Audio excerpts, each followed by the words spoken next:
You know, some of the most incredible stories you'll ever hear aren't in novels. They're hidden in plain sight, scattered across dusty old documents and public records. Today, we're going to piece one of those stories together, a family history that jumps across continents and survives absolute disaster, all because of the paper trail they left behind. Let's just jump right in.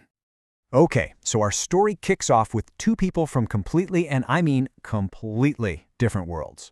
On one hand, we've got Elijah McKnew, born in Maryland, USA in 1836. And on the other, there's Jane Whittle, born more than a decade later and a whole ocean away, in Sydney, Australia. And that's the big question, isn't it? In the 1800s, an age before planes or easy travel, how in the world does a guy from the American East Coast ever even cross paths with a woman from Australia, let alone build a life with her? Well, that's the mystery we're going to solve. So, let's start with Elijah's side of the story. And let me tell you, his journey west wasn't some grand adventure. Nope, he was a runaway, a guy looking for a total reset on his life. In this timeline, wow, it tells a pretty dramatic tale.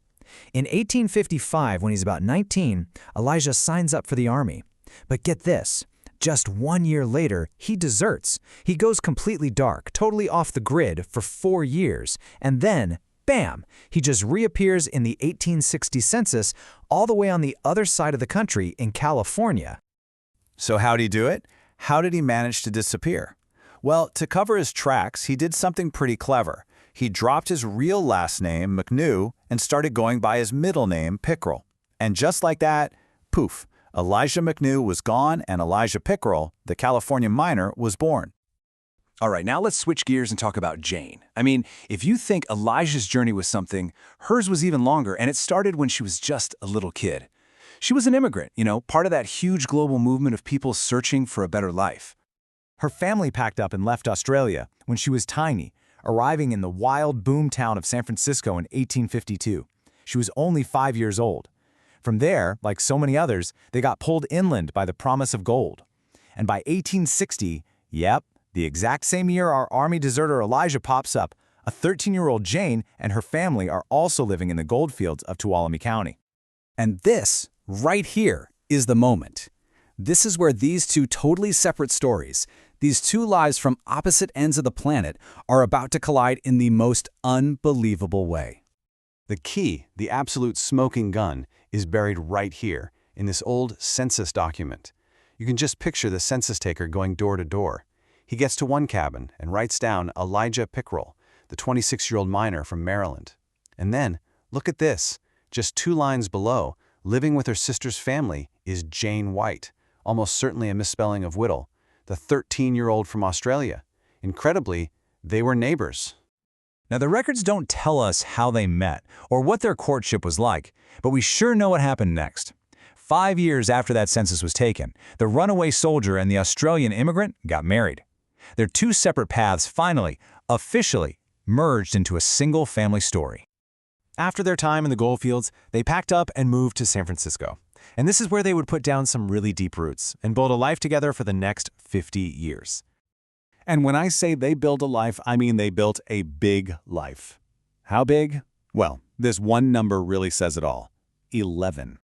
That's the number of children they had who all survived into adulthood.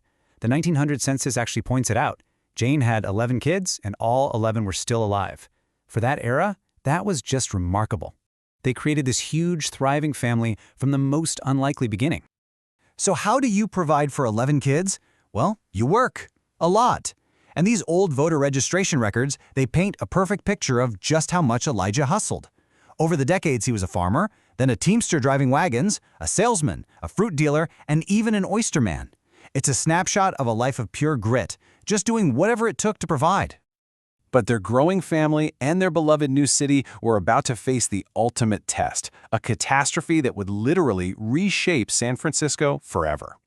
Right here, this was their address, 4131 19th Street. And I just want you to imagine it. On the morning of April 18th, 1906, when the ground beneath that very house started to violently shake, the great San Francisco earthquake was here. And what happened next is it's incredible. Not only did Elijah, Jane, and all their children make it through the quake itself, but their house also survived the devastating fires that wiped out most of the city. The flames literally stopped just a block away. There's even a family photo of them out on the street with their stove and furniture, a perfect portrait of resilience.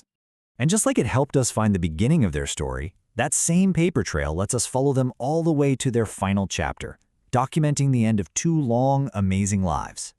Elijah passed away in 1912 at the age of 76. Jane lived on for another 9 years, passing in 1921 at 73. So these 2 people, from Maryland and Australia, their incredible journeys ended right there, together. They're buried side by side in Colma, California. But their real legacy wasn't just their own story. It was the family they created. This is just a little snippet from Elijah's death notice. And look at that list. Son after son and married daughter after married daughter. It's the ultimate testament to the life they built, the runaway and the immigrant, forged in the gold rush and tested by fire. It's just amazing, isn't it? All these little scraps of paper, census records, voter lists, a death notice, they all come together to tell this epic family story. And it really makes you think, doesn't it? Every single one of us is leaving a paper trail.